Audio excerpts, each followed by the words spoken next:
Good morning friends. कैसे हैं आप सभी।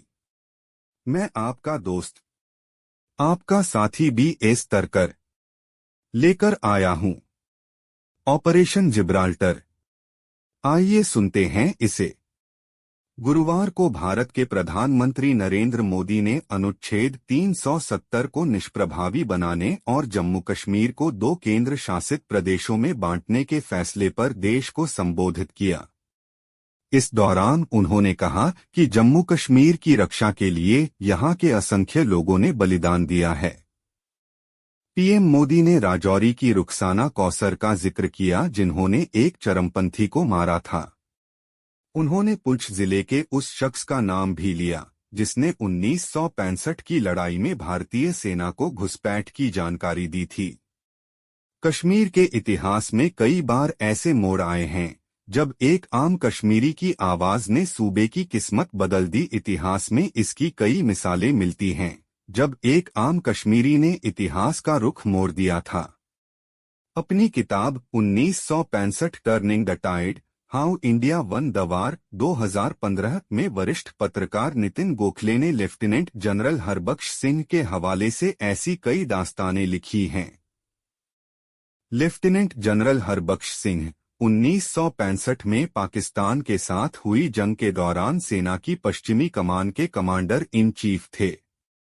हरबख्श सिंह ने पाकिस्तान की सेना के ऑपरेशन जिब्राल्टर से पहले की कुछ घटनाओं के बारे में लिखा है। तब पाकिस्तान भारत प्रशासित कश्मीर में अपने सैनिकों की घुसपैठ कर वहां बगावत भड़काने की फिराक में था। हथियारबंद लोगों की मौजूदगी। लेफ्टिनेंट जनरल हरबख्श सिंह ने लिखा है, एक बकरवाल युवक मोहम्मद दीन गुलमर्ग के पास दारा कस्सी में अपने जानवर चरा रहा था। तभी 2 हथियारबंद अनजान लोग उसके पास पहुंचे। वो हरी सलवार कमीज पहने हुए थे। उन्होंने मोहम्मद दीन को 400 रुपए रिश्वत देकर उससे कुछ जानकारी हासिल करनी चाहिए। उस लड़के को दोनों अनजान लोगों पर शक हो गया। वो दोनों से ये कहकर वहां से निकल आया कि वो उनके कहे मुताबिक जरूरी जानकारी हासिल करने जा रहा है।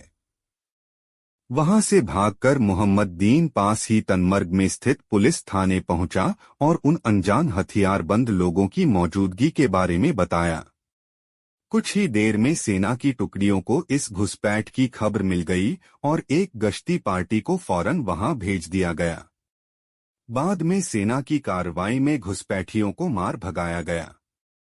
भागते हुए पाकिस्तानी घुसपैठियों ने 4 राइफलें, 4 स्टेन गन और 9 LMG के अलावा 26 ग्रेनेड छोड़कर भागना पड़ा था।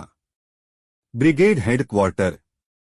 लेफ्टिनेंट जनरल हरबख्श सिंह ने एक और स्थानीय कश्मीरी के रोल की भी तारीफ की थी।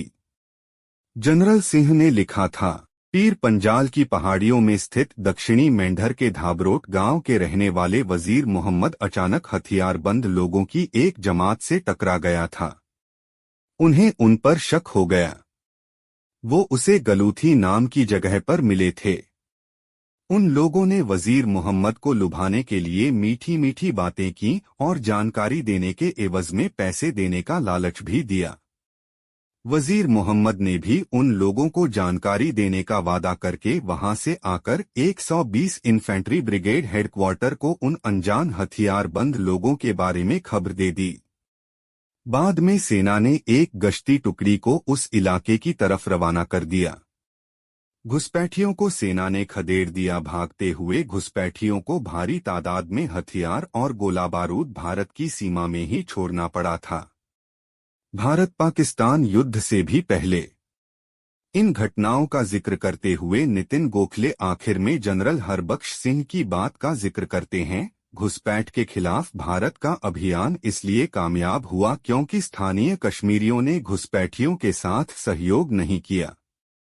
पाकिस्तान को ये उम्मीद थी कि आम कश्मीरी नागरिक उनका साथ देने के लिए भारत से बगावत करेगा, लेकिन ऐसा नहीं हुआ और पाकिस्तान की साजिश नाकाम हो गई।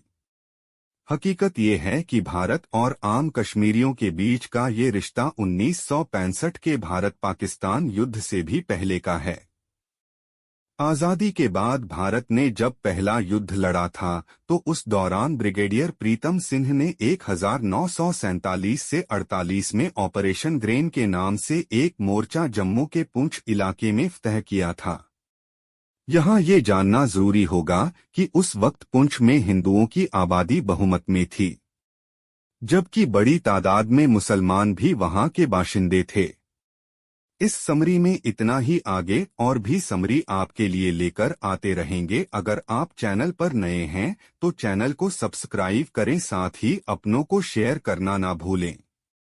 मिलते हैं अगली समरी के साथ, तब तक के लिए नमस्कार। जय हिंद, जय भारत।